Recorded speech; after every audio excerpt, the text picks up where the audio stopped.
Huh. Looks like the UAC hasn't learned their lesson. Well, guess it's that time again. Despite that animation only being about 20 seconds long, it took me either 2 weeks or a week and a half to pull that off, and a lot of late nights were involved, not gonna lie. When I had the idea to do it, I actually thought it was gonna be impossible for me to do it in the amount of time I had, but yeah, I was wrong. Here it is. So for this video, I'm just gonna sit here for a while and talk about everything that went into these 20 seconds or so of animation. I'm not gonna talk about the channel mascots, character models, since I already made a video breaking down how that became a thing. And you should definitely check that out when you got time. Okay, shameless plug over. Let's get into it. The idea I had for the animation went through a few stages. At first I was gonna have Observale come out of a portal, and the shot was gonna be a point of view from a dying UAC security person, and Observale was supposed to come out of the portal, look around, say the lines about the UAC messing with demons again, and then look at the dying UAC person right as he kicks the bucket. Then I was gonna cut to the robot picking up his shotgun and pumping it before walking away. I could have probably kept the portal part, but by the time I had made decent progress on building the hallway, I realized I could just have him walk by the camera and then stop in front of the shotgun, and it would save time. And I really didn't have that much time if I wanted to get the Doom 2016 video done in a reasonable amount of time, because I had barely begun editing that together at this point. I also early on decided to not model an entire dead body because organic character modeling is hard and takes a lot of time, especially if you don't want it to look low poly. Could have probably found a model online, either ripped from the game or a recreation of it somewhere, but I kind of like doing things myself, so I didn't do that. Probably should have. But once I toned down the scope to the bare minimum, I was able to break this down into 4 shots. A shot of the hallway with Observale walking through it, have a shot of him noticing that something's wrong, have him grab the shotgun, and then have him raise the shotgun and pump it, and cut to black. I also figured since he can use magic, instead of animating him walking over and picking up the gun, why not just have him use magic to pull the gun to him? That just felt more efficient and less time consuming, considering I had an entire UAC hallway to make, on top of a shotgun model, and random body parts to scatter around to make it look like a bloodbath. Let's talk about that hallway first. Sorry to interrupt the video for a second, but I need to talk to you about something. So, in addition to running a YouTube channel, I'm also an author with 3 books out at the time of making this, and it would really mean a lot if you guys check them out on Amazon. Currently, I have the Renegade series, which has 2 books in it, with a 3rd one in the works. It's a sci-fi action adventure story in the spirit of 90s cartoons and comics. The series follows a team of heroes, each with their own unique abilities, one of them being a sword-wielding, water-bending alien named Ronan. This group, called the Renegades, protect their world from all sorts of threats. The second book, Blackout, has a team following a lead on their arch nemesis, and they end up in their universe's version of Japan. The team find themselves in the crosshairs of a dangerous group of mercenaries and the shadowy group that hired them. As things escalate between them, the mercenaries, and the ones pulling their strings, the entire fate of the island hangs in the balance, as it is plunged into darkness and held hostage with the aid of a powerful weapon called Blackout. If you're looking for something less serious and more whimsical, consider checking out Tales of the Edgeworlds Volume 1. It's a collection of 4 zany, off-the-wall comedy stories set in a broken multiverse, and features characters such as a violent, short-tempered, foul-mouthed, gun-toting space penguin named Edgy, and his crew of oddballs getting into crazy hijinks, involving mutants, space mafias, and vampires, that are also from space. It also includes a story about a dorky, clumsy combat android named Mika 227 that tangles with a feared space pirate captain to save some miners. It also recently got an audiobook, which only amplifies the hilarity in these stories, and it really makes the characters jump off the page with the over-the-top voices that the narrator does. The link to my Amazon page for all 3 books will be in the description and in the pinned comment. Back to the video.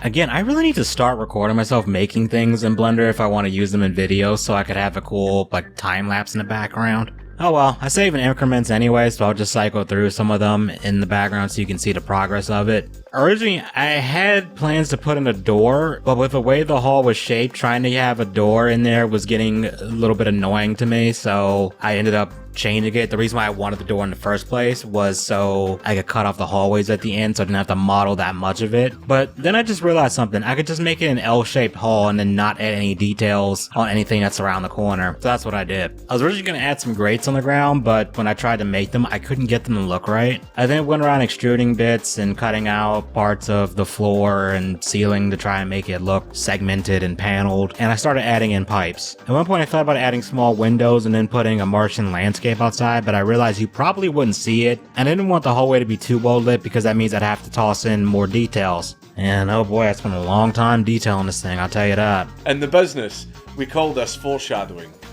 At first, I got the general shape, then I started adding pipes in random places that seemed like they would not get in the way if people were walking down this hall. And looking back, I realized I made this hallway way too freaking wide. Probably should be like half the width it is, but oh well. With the panels and pipes done, I threw together some very basic lights and stuck them on the ceiling. And then came the hard part, detailing. So, making something look clean in Blender is really easy, but making it look dirty takes a while, at least for me. Especially because I wasn't using image textures for this, I was doing everything with procedural textures. And thinking about it, I probably could have just found some scratch and dirt maps and stuff and just tossed them on there. But I just decided to just make them procedurally anyway, and they ended up not being as noticeable as I would have liked in some areas. I also added a dirty texture that I made as a plane and then placed it on top of the ground, and I think I put it on the walls too. And then I added blood everywhere. My search history probably set off an alarm somewhere, because I looked up what the hex code value is for fresh blood and then combined that with the metal texture, but that wasn't bloody enough for me, so then I put it on a plane and scattered it across parts of the hallway. I had to keep hopping between Blender's real-time engine and the Cycles engine, because if I was trying to look at stuff in Cycles, it was lagging out my computer even in preview mode where none of the textures or lighting were loaded, and I'm not entirely sure what the problem was there. My guess is it's the reflections from the blood, because I turned up the transmission value, which makes it so light can pass through it, and I also turned down the roughness, which makes it so it reflects everything like a mirror. Maybe if I had toned those two things down, it would have been fine performance-wise in Cycles, but I don't know. I don't really feel like messing around with it to find out. But after spending way too much time fine-tuning that and the lighting, there were two other things I had to figure out. For one, nothing here communicated that this was a UAC facility. It just looked like every sci-fi hallway ever. So I had to fix that by finding a PNG of the UAC logo from Doom 2016, and then I just added that as a plane in front of the walls as a decal. There was a small problem with that. You couldn't see the logo because of the lighting I had, but I had a solution. I ran the PNG through an emission node. What that does is it makes the object glow, and I just turned it really low so it didn't actually look like it was glowing, just that it would stand out in the dark. And I think it looks pretty decent. Then I had to give some evidence of a demon invasion, and I tried to find a pentagram from Doom 2016, but for some reason, image search wasn't giving me a good, PNG of it. I did find one from Doom 3 though. It claimed it was a PNG, but it actually had a black background. So I imported it into GIMP, and I had to do a rush job of removing the background. I didn't remove all of it because it was kind of a nightmare, but it got the job done. And like the UAC logo, I ran it through an emission node, but I cranked it up to make it illuminate the room. Then I added some lights to the scene and keyframed them so they were flickering to give it that typical horror movie and horror game flickering light effect. The other thing I wanted to do was have blood dripping from the ceiling. Fortunately, there's an easy way to do that without having to do a fluid sim, because that would have definitely tanked performance. It would have taken forever. What I did was I just used a cylinder with a texture on it that was masked so it didn't look like a cylinder, and I animated it so it was falling. Or it looked like it did. I forgot where I got that tip from, but it's a neat trick. I also added some embers using a plane and putting a particle emitter on it and making some orange glowing particles. And then I put what's called a turbulence force field on them, or near them, so they didn't just come out of the emitter in a uniform way, so they actually had some movement to them that looked more natural. I just had to move the particle emitter around in between different shots so you never saw it on camera. I know it sounds like this wasn't that much to do, but this is just me summarizing it, because every step I laid out took several hours. I'm not even kidding. I'm not even being hyperbolic here with that. And this took a lot more time than I thought it would, and part of me wishes I could have spent more time on it. But for such a short time frame that I gave myself, I think it turned out alright. And I probably couldn't have spent any more time on it unless I wanted to delay the video, because there were other things that really needed my attention, like the shotgun.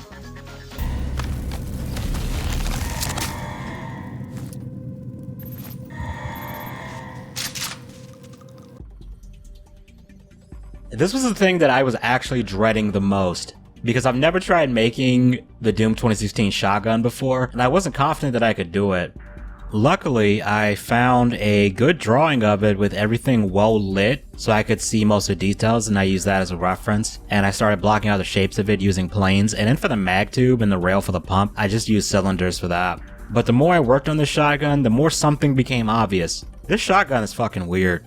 I'm not a gun expert, but there's some weird things with it. Like there's this, I don't know, cylinder looking thing in the stock. It almost looks like a gas, like a CO2, a gas canister or something you'd see on like an airsoft gun, but it's in the stock for some reason, and I have no idea what it's for or why it's there. There's also this weird, I don't even know what to call this, like an extrusion here with this slot in there that I don't know what that's for either. My first guess was that it was something to help clear the gun if it's jammed, but the ejection port is on the other side, so I don't know, is that the safety? Like, what is this thing? The sights are also weird, and the reference I had made them seem extremely complicated when looking at them from the side, so I ain't gonna lie, I just fudged them and I just threw something together real quick. I hope fellow Doom fans can forgive me for my heresy against the Doom 2016 shotgun. One thing that I couldn't find a reference for was how the ejection port works, and I couldn't figure out if it slides or if it just opens up, and I ended up doing neither and just left the port closed. There were some mistakes I made in modeling this thing. I didn't check to make sure all the vertices were all on the same level before I started extruding them to make it 3D, and as a result, some parts of it are crooked. I tried to fix it as best I could, but I was spending so much time on it and trying to get it the right way, when at that point there were so many vertices to straighten out,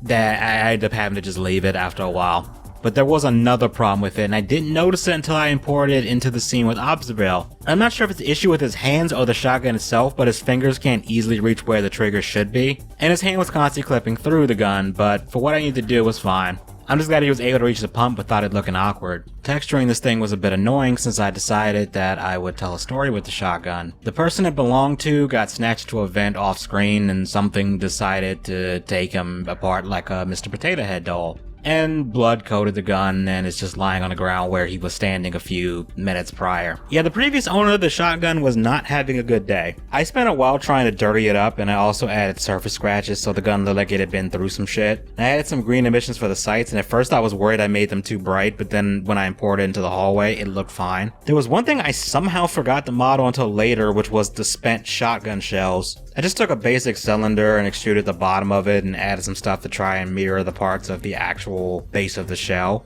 And then I put some vertices in a group at the top of the cylinder and then put a displacement modifier on that part specifically, just to mess with the faces to make it look like something had just shot out of there. It's probably not going to win any awards, but you can barely see them anyway. Time to move on to the other major thing in this animation, the severed limbs.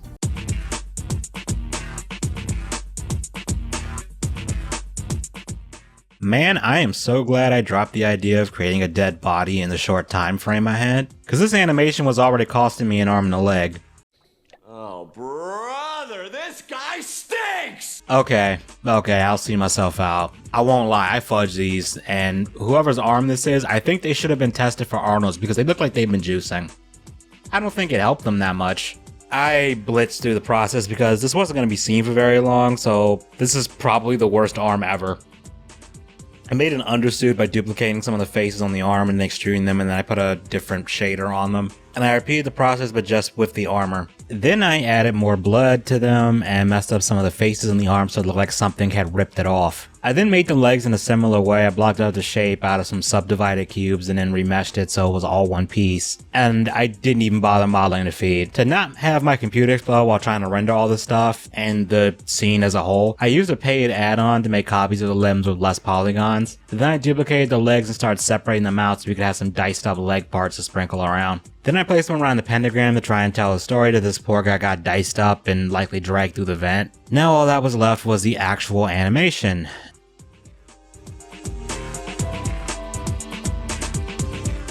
The walk cycle took me forever to get right for when Obzerel walks past the camera, and I'm just glad I had the sense to only show him from like the waist up because his walk looks pretty weird if you see it in full, because he kind of just floats when he's not on camera. And I just gotta say, it's amazing what you can hide by just not showing it on the camera.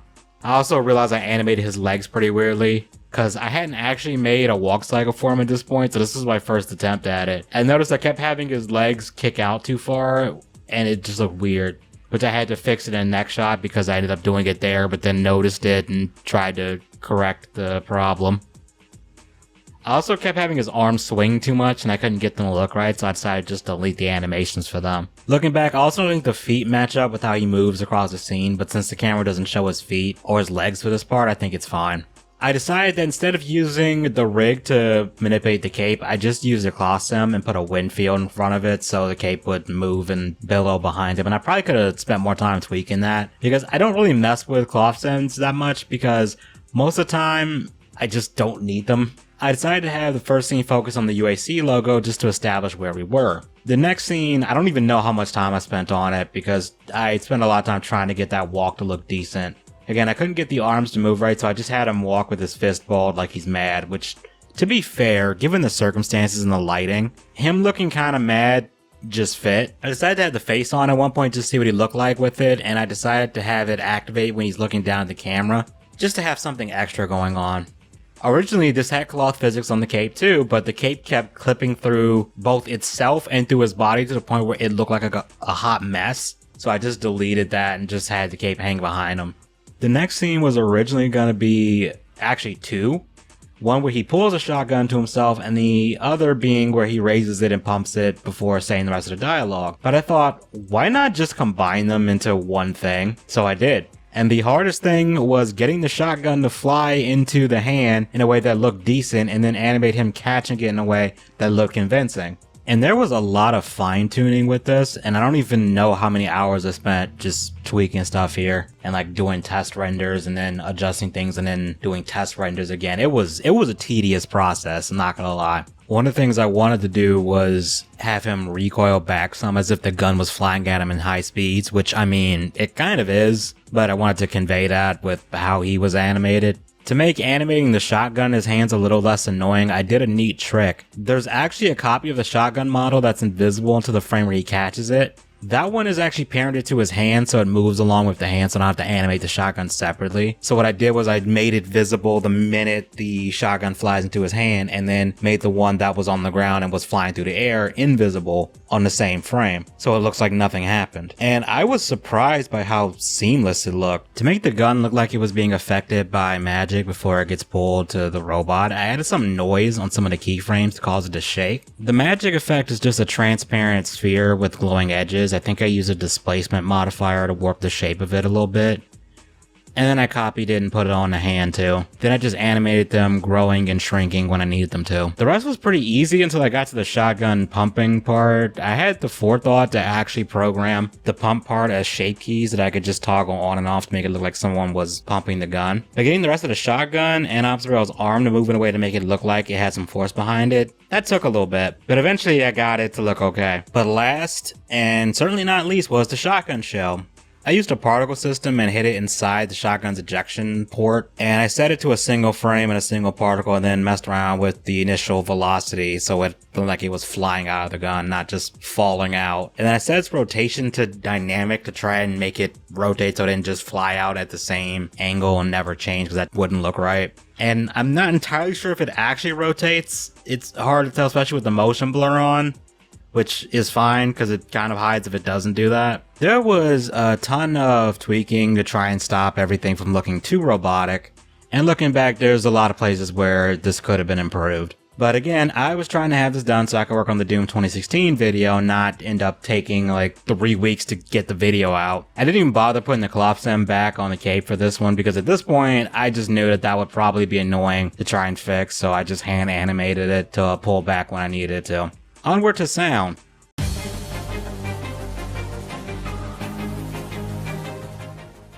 Sound was Sound was fun. I used a mix of sounds from Doom 3 and some others I just found online, and some I made myself. There's a channel on YouTube that actually uploads the ambience from some of the areas in Doom 3. So I grabbed the audio from one of those because it includes sounds of people fighting in the distance to make it seem like there are other people fighting and dying to the demons, and that just kind of fit. For Observato's footsteps, I did something kind of funny. I'm just glad I didn't have my windows open because my neighbors might have thought I was crazy because I started banging knives together and just walking around, carried it from like my computer, from the kitchen to my computer with a pair of knives and stuff. And I was hitting the knives against different objects to make different like metallic sounds. And I threw some reverb on them and tried to get them to match with the footsteps. And I'm not sure if that was the best way to do this. And in hindsight, I probably could have done something like, I don't know, grab my mic and put it on the floor and just like tap my foot next to it or something. And I don't know, tape something metal to my shoe to make it sound metallic.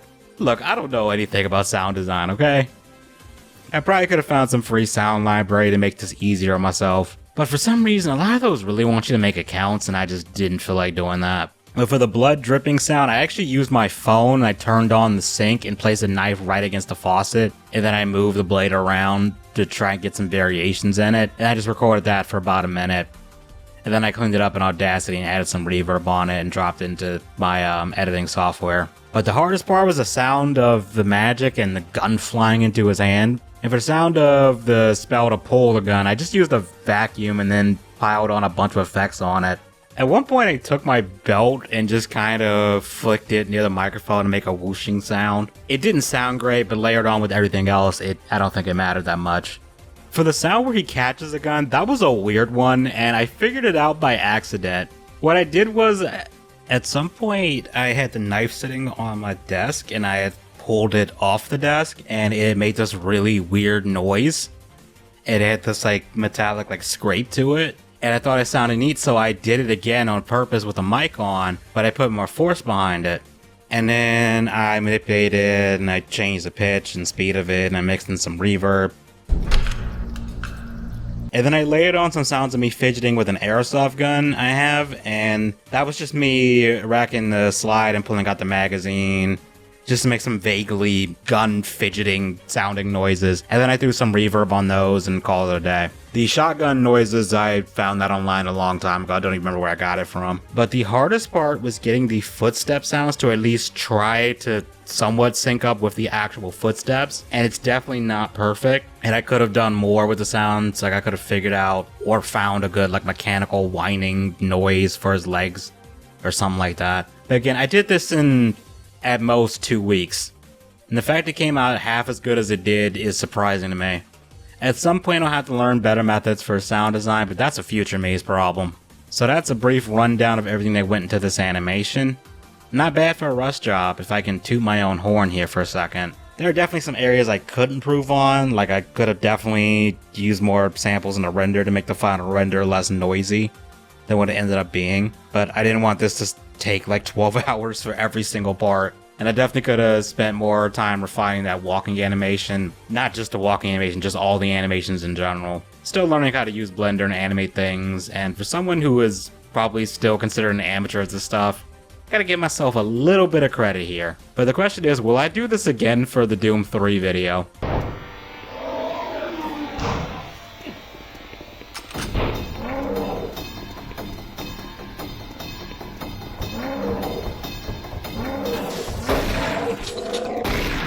No promises. But let me know what you guys think, and if you haven't watched the Doom 2016 video that this was made for, please check it out if you got the time, because it is a lot longer than this one. It's like an hour and 30 minutes, I think. But if you did like this video, please leave a like and comment. And seriously, please do that, because YouTube apparently changed what they count as a view. And if you don't do one of those things, it might not count your view, because, I don't know, YouTube is YouTube. Enough said. I don't get it. I don't know what the hell they're thinking. Alright, y'all have a good one.